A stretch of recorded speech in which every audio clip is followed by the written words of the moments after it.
Fig fam, it's fall. This is my fall update. I'm still getting figs to ripen on my Mount Etna, so it's truly an everbearing. Oh, that one just popped off the organza bags. Here's my Mount Etna. Pop her open. Oh, ho, ho, ho. And you guys can't feel it, but it's warm in the sun. And it's one of my favorite ways to eat a fig.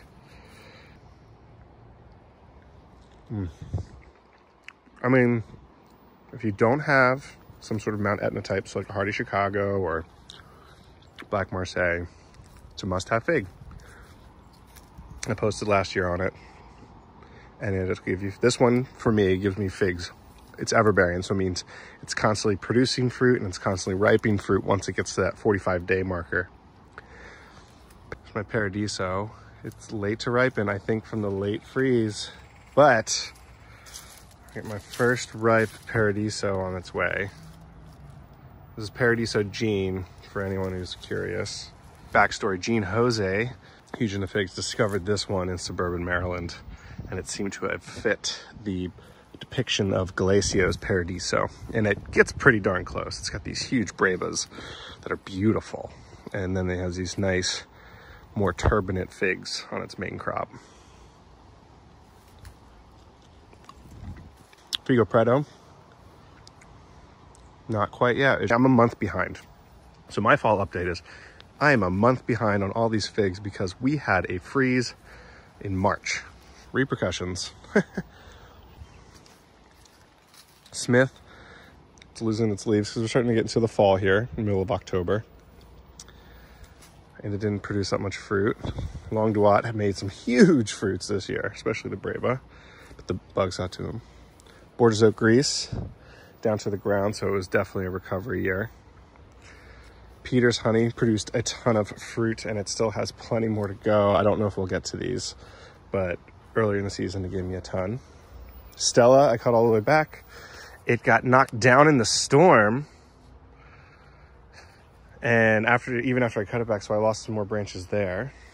Teramo is one that it's on my cull list.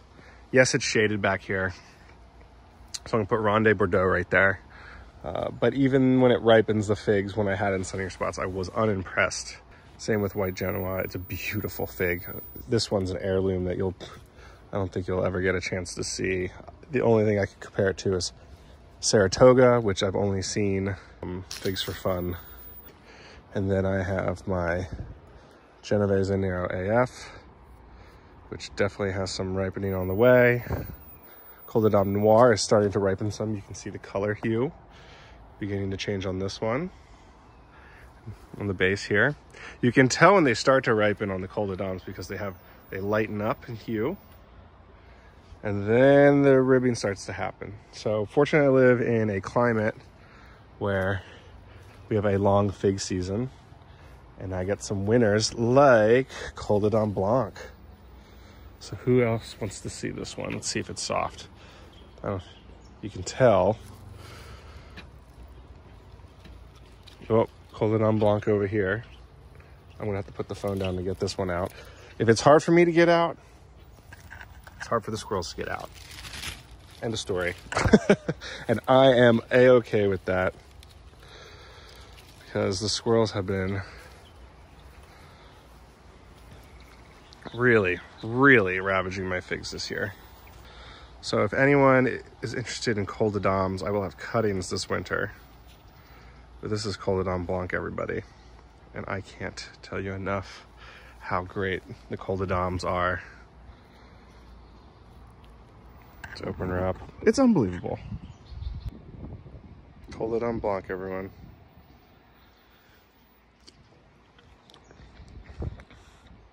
It's seriously like strawberry jam. That's the only thing I can describe. It's a jam. Put that on crusty bread. Sometimes I joke with my buddy Anthony. I was like, why don't I grow anything else?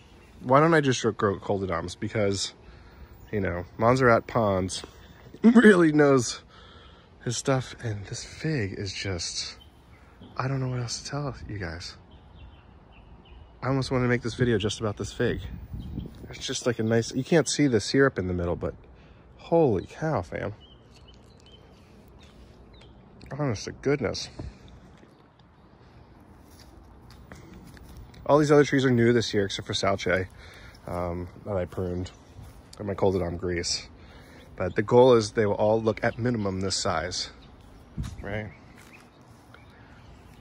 So I'm glad you got to enjoy some lunch figs with me.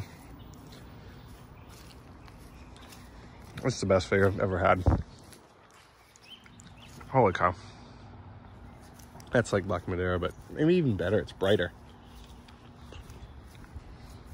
And over here in the nursery's really slowing down. My fig rust hasn't been doing me any favors, but if you pick all the fig rust off, you have a rescue growth in the fall here.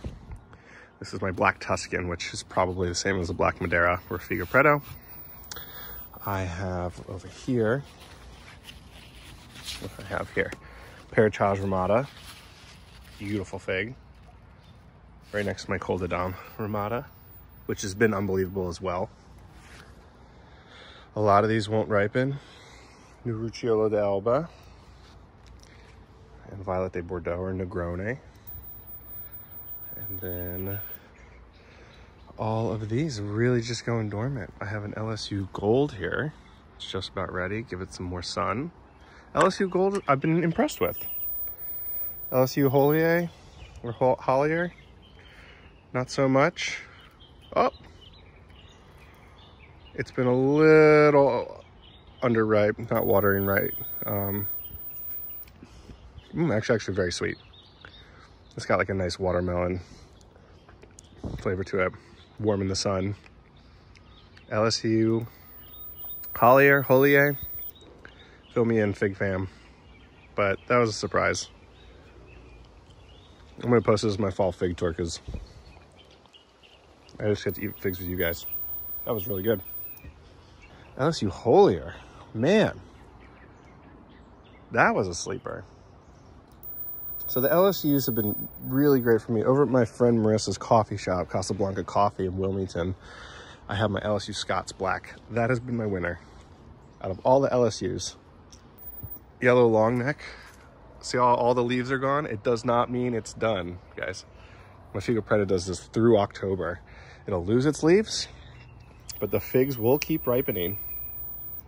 Quick fun fact, figs and other trees can photosynthesize with the cells on their wood and even the cells in parts of their fruit. So it is not completely dormant. Sap is still flowing. If you look here, see that? Even though it's mostly defoliated. These are Martinica Ramadas, so another variegated type. But hey, that's the quick update, everyone, a fall update. I put some babies in here to really give them, these ones I'm probably gonna have to grow through the winter because I want their wood to lignify. And if it's not, and they just wanna grow, since they're young enough, I can push them through a season. But since it's October, I really am okay with letting them all go dormant. And you guys, it's been 1 year of me really pushing this. And I wanna let you guys know, a lot of this will be for cuttings next year. For propagation. So focused a lot on growth.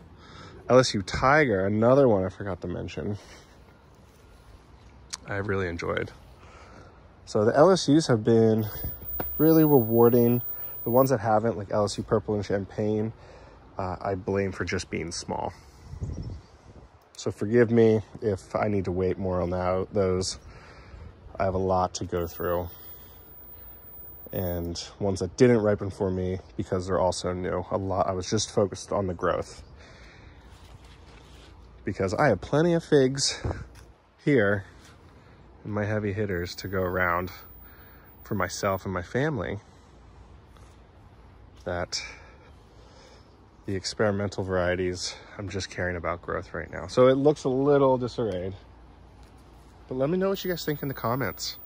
If there's anything that I should focus on for this winter, if there's cuttings that you see here you're interested in, I'm going to do a big cutting sale on philsfigs.com. And I'll even post some stuff up on FigBid if anyone is there. Because the only thing more fun than figs is sharing the figs.